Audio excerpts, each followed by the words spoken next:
এক শহর যেখানে মন্দির শুধু ইটের গাঁথনি নয়, ইতিহাসের দলিল। বাঁকুড়ার বিস্ময় বিষ্ণুপুর, মল্ল রাজাদের গোপন গাথা, শতাব্দী প্রাচীন মন্দির আর ইটের দেওয়ালে খোদাই করা বিস্ময়কর শিল্প। তারপর খাঁটি বাঙালি খাবারের স্বাদ, ভাত ডাল মুড়িঘণ্ট আর রুই পোস্তর সাথে জমে উঠবে ইতিহাসের গল্প।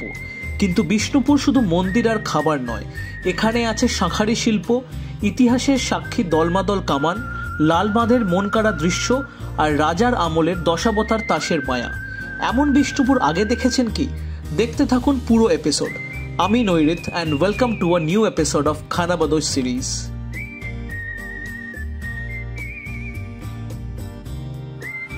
আমাদের আগের এপিসোড 12 ঘুটু, যাকে বাংলার হেডেন জেম বলা চলে, তাকে আপনারা অনেক ভালোবাসা দিয়েছেন।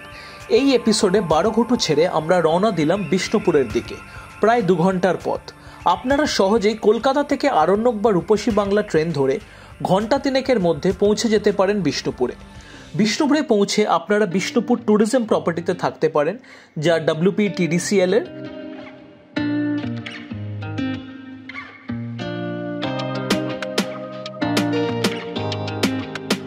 চমৎকার ব্যবস্থাপনা ও খাওয়া দাওয়া,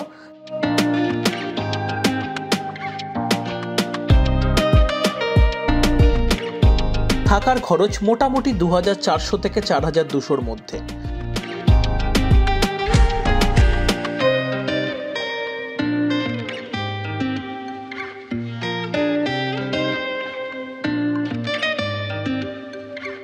আর আমরা ছিলাম হোটেল দেবরূপ ইনে, একদম centrally located, budget rooms, chilled AC. জিম্যাপ লোকেশন ছাড়াও এর ল্যান্ডমার্ক হলো এটি এখানকার MLA সাহেব তন্ময় ঘোষের কার্যালয়। এই এপিসোডের আইটিনারারিটা একরকম ওনারই প্ল্যান করে দেওয়া। এখানে রুম চার্জেস পড়বে মোটামুটি 1500 থেকে 3000-এর মধ্যে।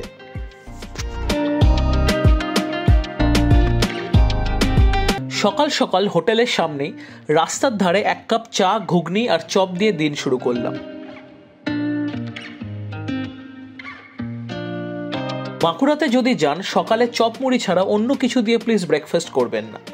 আর হ্যাঁ, ভুলবেন না চ্যানেলটাকে সাবস্ক্রাইব করে নিতে, কারণ দারুণ এক ভ্রমণ কাহিনী পেশ করতে চলেছি আপনাদের জন্য। আমরা একটা টোটো নিয়ে বেরিয়ে পড়লাম আশপাশটা ঘুরে দেখতে। টোটো চালকের নাম রঞ্জিত, তার নাম্বারও ভিডিওতে দিয়ে রাখছি। খরচ পড়বে 150 থেকে 200 টাকা প্রতি ঘন্টা।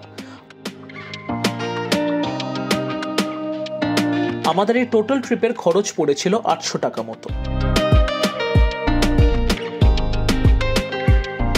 প্রথমেই আমরা পৌঁছে গেলাম রাসমঞ্চতে।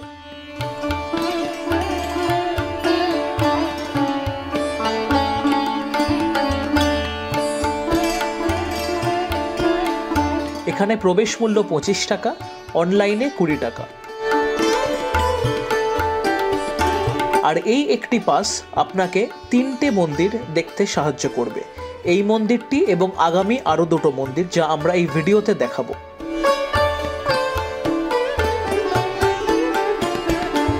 রাসমঞ্চ বিষ্ণুপুরের একটি ঐতিহাসিক স্থাপনা,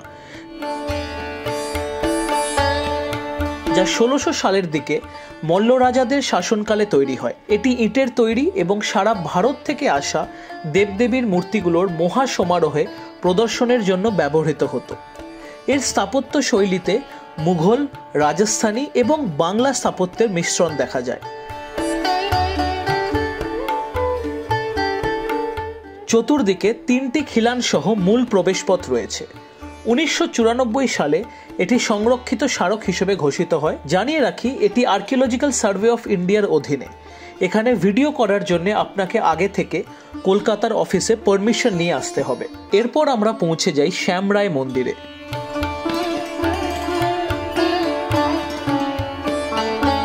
এখানে ভিডিও করার জন্যও আপনাকে আগে থেকে অনুমতি নিয়ে রাখতে হবে।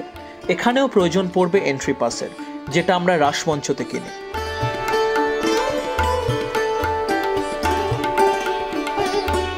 শ্যামরায় মন্দির 1643 সালে মল্লরাজ রঘুনাথ সিংহ দ্বারা নির্মিত হয়। এটি পঞ্চরত্ন শৈলীতে তৈরি একটি বিশিষ্ট ইটের মন্দির, যেখানে 5টি চূড়া রয়েছে।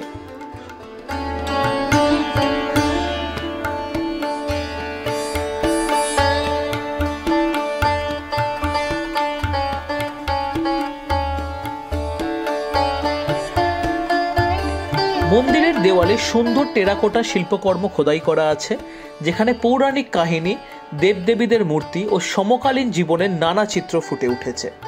এটি বিষ্ণুপুরের অন্যতম দর্শনীয় মন্দির, যা 1913 সালে সংরক্ষিত স্মারক হিসেবে ঘোষণা করা হয়। বিষ্ণুপুরে প্রত্যেক মন্দিরের বাইরে আপনারা এরকম টেরাকোটার দোকান পেয়ে যাবেন। আমরা এসেছিলাম শ্যামরাই মন্দিরে, বেরিয়ে এখান থেকে একটা কাপ কিনলাম terracotta with ceramic coating. This comes at around 50-60, আর এর সাথে একটা আমরা পোড়া মাটির খুব কিউট দেখতে হাতি নিয়েছি, এটাও অ্যারাউন্ড 50-60 আ পেয়ার।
এরপর পৌঁছে যাই জোড়বাংলা মন্দিরে।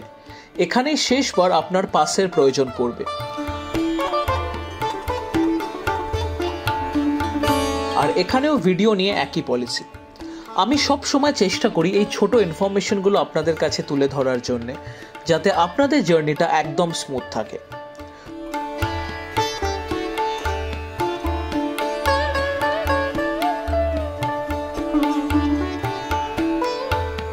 জোড়বাংলা মন্দির 1655 সালে মল্লরাজ রঘুনাথ সিংহ নির্মাণ করেন। এটি দুটি বাংলো আকৃতির ছাদ বিশিষ্ট মন্দির। মন্দিরের টেরাকোটা শিল্পে কৃষিকাজ, পৌরাণিক কাহিনী ও সামাজিক জীবনচিত্র ফুটে উঠেছে।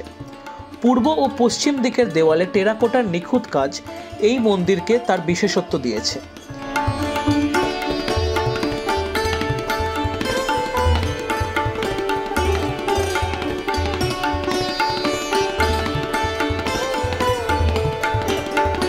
উনিশশো 98 সালে এটি সংরক্ষিত স্মারক হিসেবে ঘোষণা করা হয়।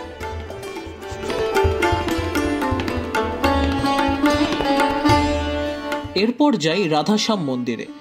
এখান থেকে আর কোনো টিকিট বা পাসের প্রয়োজন পড়বে না, থাকবে না ভিডিওতে নিষেধাজ্ঞা।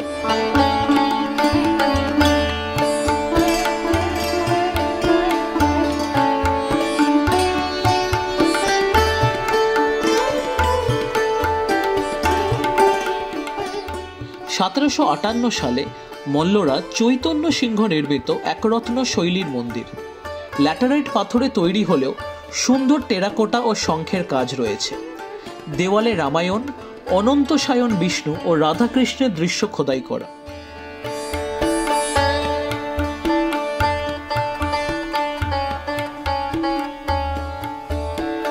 মন্দির চত্বরে তুলসী মঞ্চ ও প্রবেশ পথে নহবত গেট আছে, যেখানে এক সময় সঙ্গীত পরিবেশনা হতো। এটি বিষ্ণুপুরের অন্যতম সুন্দর কারুকার্যময় একটি মন্দির। কি মনে হচ্ছে একটা দুর্গে ঢুকে পড়ছি? ঠিক তাই, এটি হলো বড় পাথর দরজা।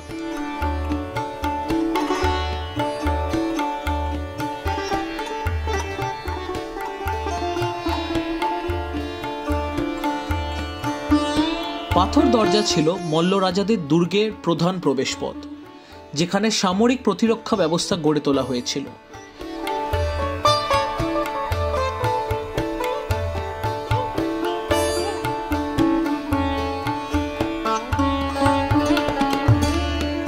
এর সামনে বিশাল পরিখা থাকায় শত্রুর হাতি ঘোড়া সহজে অতিক্রম করতে পারত না। মজবুত ল্যাটেরাইট পাথরে তৈরি এই গেটের ভেতরে সেনাদের অবস্থান ও আক্রমণের সুবিধার জন্য তীর ছোড়ার গর্ত ছিল।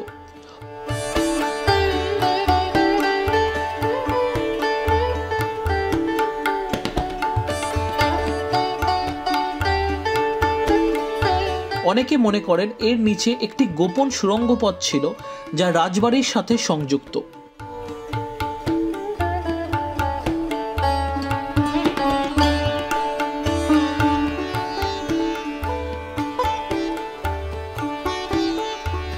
এই ঐতিহাসিক প্রবেশদ্বার আজও বিষ্ণুপুরের অতীত প্রতিরক্ষা ব্যবস্থার নিদর্শন বহন করে।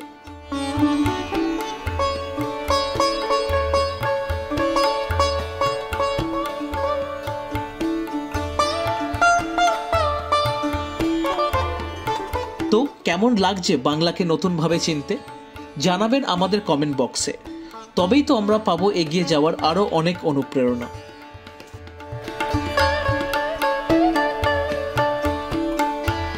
এরপর পথে পড়বে বিষ্ণুপুর রাজদরবার পার্ক এবং তার ভেতরে অবস্থিত লালজি মন্দির।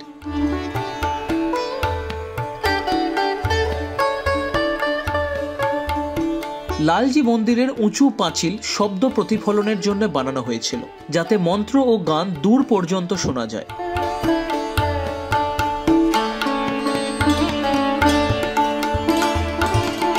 মন্দিরে ঢোকার রাস্তা সুন্দর, দুপাশে জুনিপার গাছের সারি, পরিবেশ মনোরম।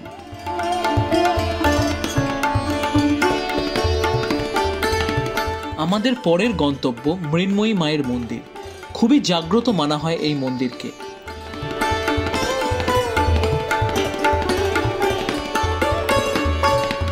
মল্লরাজ জগৎ মল্ল 997 খ্রিস্টাব্দে এই মন্দির প্রতিষ্ঠা করেন।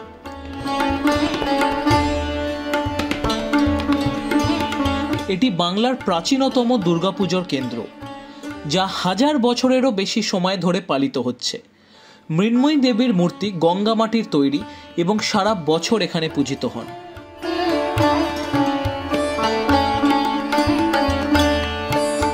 রাজবংশীয় মল্লদের কুলদেবী হিসেবে পরিচিত এই দেবী মন্দির থেকে কামানের শব্দ হলে বিষ্ণুপুরের অন্যান্য মন্দিরে পুজো শুরু হয়। আজও মল্ল রাজবংশের উত্তরাধিকারীরা এই ঐতিহ্য বহন করে চলেছে।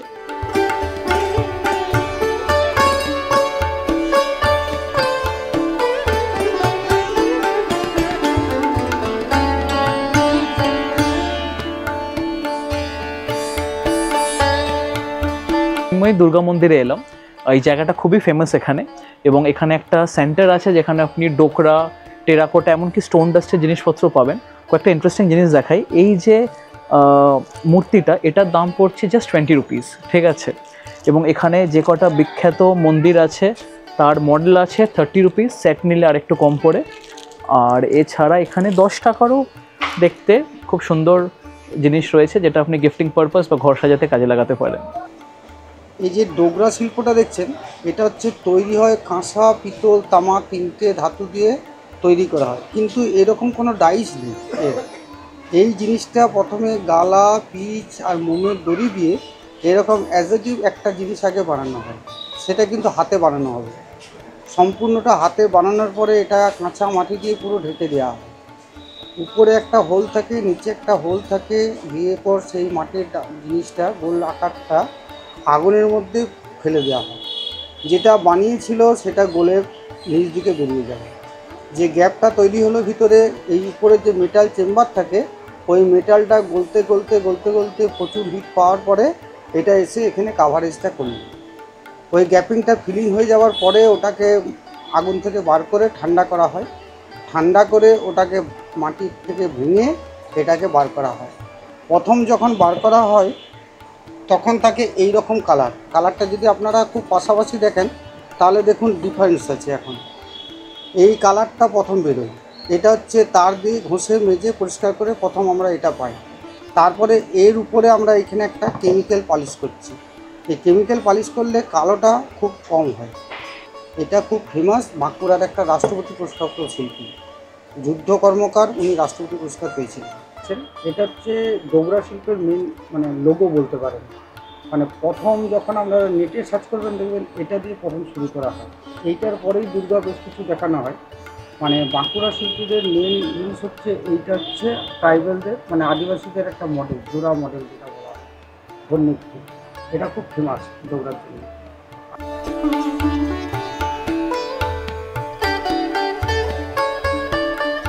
পথে পড়ল দলমাদল কামান।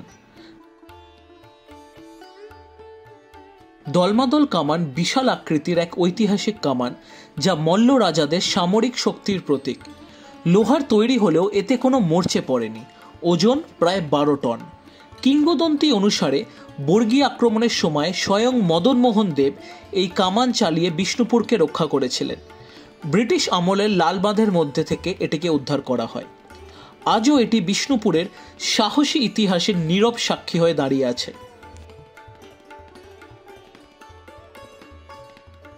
বেশ কিছু মন্দির দেখা হলো এবং আপাতত আমরা খুবই ক্লান্ত এই রোদে, তো টাইম ফর সাম ফুড। তো বিষ্ণুপুরে আসবো এবং বাঙালি খাবার খাবো না, কী করে হতে পারে? দুটো সাজেশন ছিল আমাদের কাছে আপনাদের তরফ থেকেই, মোনালিসা হোটেল এবং শ্রী হোটেল। নানান ফিডব্যাকের পরে আমরা জানতে পারলাম শ্রী হোটেলটা, আমি কম্পেয়ার করছি না, ইটস লাইক কোয়াইট গুড, এবং আমরা যেখানে রয়েছি তার খুবই কাছে। এই জায়গাটাকে বইলাপাড়া বলা হয় এবং এটা রবীন্দ্র স্ট্যাচুর খুব কাছে।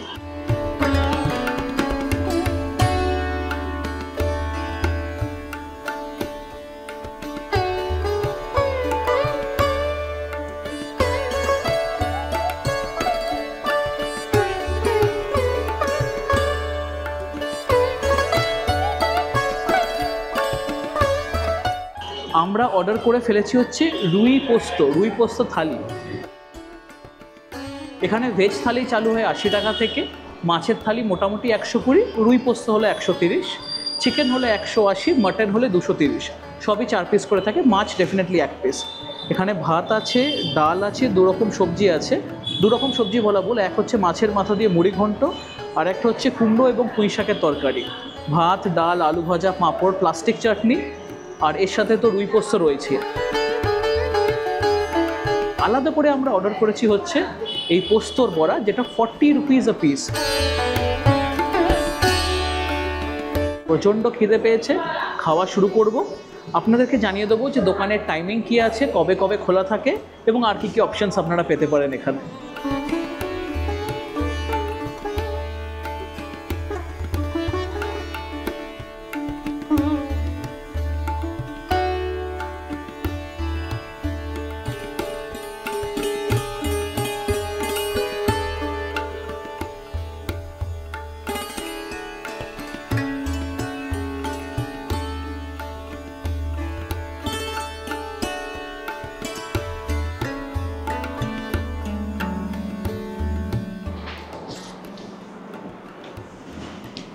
রুই পোস্তটা বেশ টেস্টি, একটা হালকা মিষ্টির হিন্টও আছে।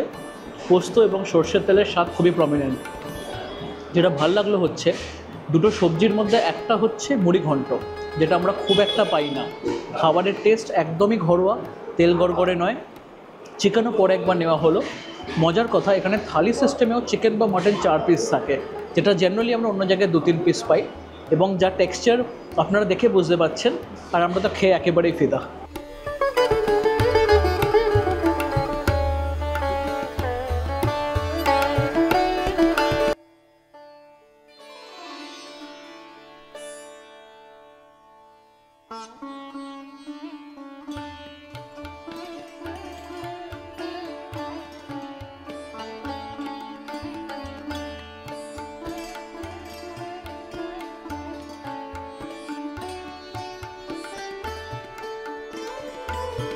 এই আছে বিষ্ণুপুরের 6 নম্বর ওয়ার্ডে, এবং এই জায়গাটা শাঁখারি বাজার নামে পরিচিত।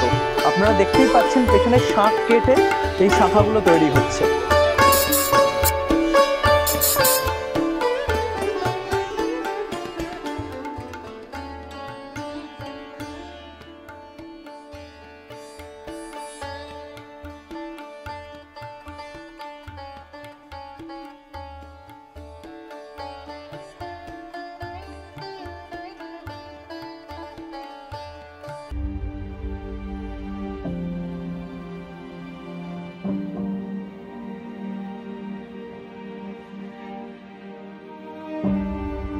পৌঁছে গেলাম লাল বাঁধে। সাক্ষী রইলাম এক মন কেমন করা সূর্যাস্তের। দিন শেষ হতে চলল যে, কিন্তু না, শেষ হয়নি আমাদের এই পথ চলা। দেখতে থাকুন আর সাবস্ক্রাইব করে রাখুন চ্যানেলটিকে, যাতে এরম একটা ভ্রমণের গল্প আপনাদের সঙ্গে সব সময় থেকে যায়।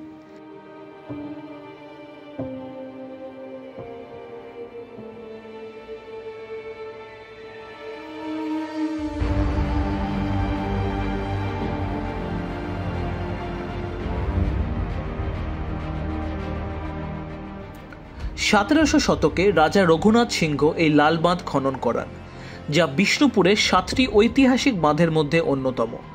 এটি মূলত জল সংকট মোকাবিলা ও দুর্গ রক্ষার জন্য তৈরি হয়েছিল। এর নামকরণ নিয়ে রয়েছে কিংবদন্তি। গায়িকা লালবাই ও তার শিশুকে হত্যা করে এখানে ডুবিয়ে দেওয়া হয়। শোনা যায় অমাবস্যার রাতে এখনও লালবাইয়ের কান্নার শব্দ শোনা যায় এখান থেকে। আজ এটি বিষ্ণুপুরের সৌন্দর্যময় একটি বিনোদন কেন্দ্র, যেখানে পর্যটকরা শান্ত পরিবেশ ও নৌবিহারের জন্য আসেন।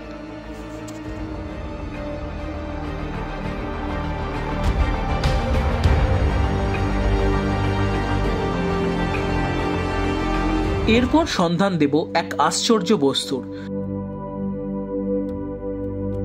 যার নাম দশাবতার তাস।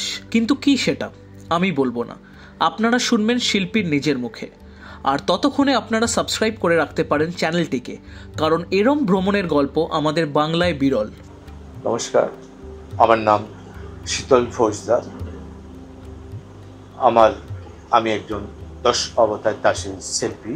বিষ্ণুপুরের রাজা বীর হাম্বির উনি গিয়েছিলেন মুঘল দরবার। তো ওইখানে গিয়ে দেখেন এই 10 অবতার তাস বাড়ির মেয়েরা বা সৈনিকরা এই 10 অবতার তাস খেলছেন। তো বিষ্ণুপুরের রাজা উনি দেখে কিন্তু উনি একটু হতবাক হন যে এই তাস একটা হিন্দু শাস্ত্রের জিনিস। এই পিরিয়ডটা হচ্ছে সম্রাট আকবরের পিরিয়ড এবং মুসলিম সম্প্রদায়ের। এই 10 অবতার তাস খেলছে। উনি তাদের কাছে গিয়ে মূলত বসেন এবং দেখেন কিভাবে খেলা চলছে। এইভাবে দেখার পরে উনি চিন্তাধারা করলেন যে বিষ্ণুপুরে নিয়ে গেলে এই 10 অবতার তাস কেমন হয়। তো সেই জন্যে ওই রাজা বীর হাম্বির ওই দিল্লির মোগল দরবার থেকে ফেরার পরে এই ফৌজদার দিকে বলেন, দেখো এই দাগটা আমি একটা নতুন একটা জিনিস নিয়ে এসেছি। তারপরে এই ফৌজদার দিকে বলার পরে এই তাসটা বললে যে আপনারা কি এটা তৈরি করতে পারবেন, দেখুন না, যদি পারেন। তখন এই ফৌজদাররা রায় সাহেবকে মানে একটা রসিকতার মাধ্যম দিয়ে বলেন, রায় সাহেব এটা কিছু ব্যাপার হলো, এটা হচ্ছে আমাদের বাড়ির তৈরি। বলছে আপনার বাড়ির তৈরি? বলছে হ্যাঁ। বাহ, খুব সুন্দর, তাহলে তো অসুবিধা নেই। বলছে আপনারা খেলা জানেন? বলছে হ্যাঁ আমরা জানি। তখন এই 10 অবতার তাস, তাহলে তো বিষ্ণুপুর রাজার তো কোনো একটা অসুবিধাই হলো না। হ্যাঁ, দিয়ে তারপরে বললো তাহলে তৈরি করো। আমি আমাদের বিষ্ণুপুরের প্রজাদেরকে আমি আমন্ত্রণ জানাচ্ছি এই 10 অবতার তাস শেখার জন্য। হলো মৎস্য অবতারের রাজা, এটা হলো মৎস্য অবতারের মন্ত্রী। এর সিম্বল হলো, যেমন ধরুন এটা হচ্ছে নাম্বার 1, এটা হচ্ছে নাম্বার 2, এটা নাম্বার 3, এটা নাম্বার 4, এটা নাম্বার 5, এটা 6, এটা 7, এটা 8, এটা 9, এটা হলো 10। এটা হচ্ছে মূলত মৎস্য অবতার। এটা হলো কুর্ম অবতার। এটা হলো বরাহ অবতার। এটা হলো নরসিংহ অবতার।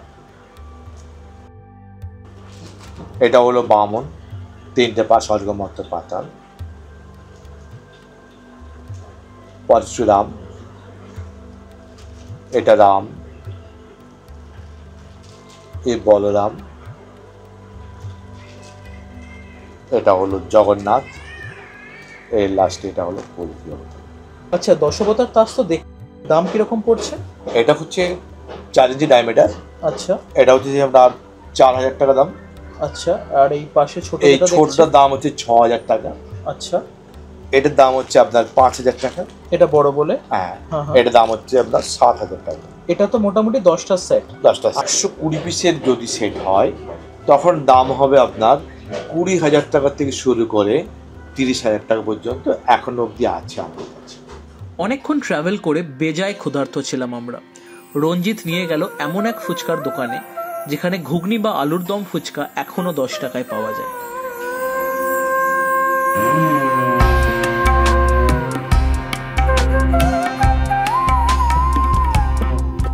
চটপাটা দুর্দান্ত স্বাদ।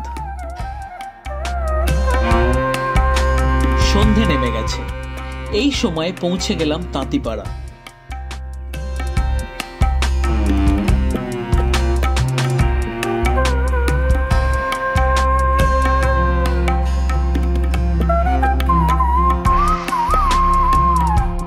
শাড়ির ব্যাপারে আমি একেবারেই অনভিজ্ঞ, কিন্তু আপনারা নিশ্চয়ই জানেন যে বিষ্ণুপুরি সিল্ক বালুচরী কতটা পপুলার। আর এই তাঁতিপাড়া থেকে নিতে পারলে বাজার মূল্যর চেয়ে খানিকটা কমে পাবেন আপনারা।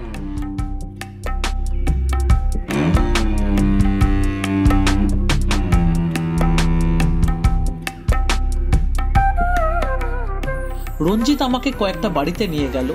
চোখের সামনে সেখানে দেখলাম তাঁতের কাজ।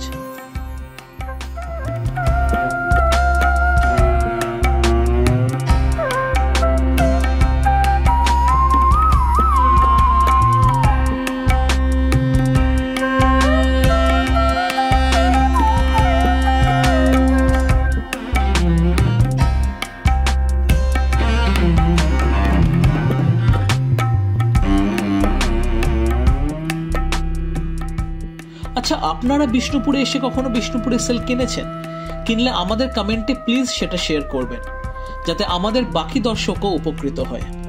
নাগের ছোলা বাটোরা ও চপ শপ এই নামে গুগল ম্যাপে পাবেন এই ছোট্ট দোকানটিকে। হিডেন জেম কিন্তু এগুলোই।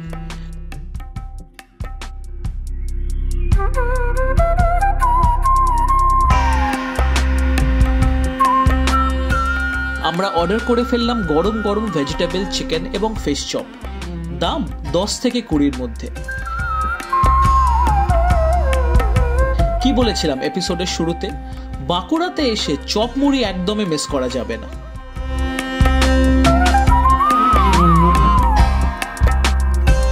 আমাদের আজকের এপিসোড এখানেই শেষ করছি।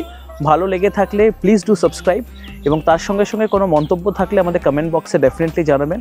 লাইক এবং শেয়ার করতে ভুলবেন না। আমাদের এই বড়ঘুটু, মুকুটমণিপুর এবং বিষ্ণুপুর ট্রিপ এখানেই শেষ হচ্ছে। Next location Jhargram. ততদিন ভালো থাকবেন, সুস্থ থাকবেন এবং খানা বাতাসের সঙ্গে থাকবেন।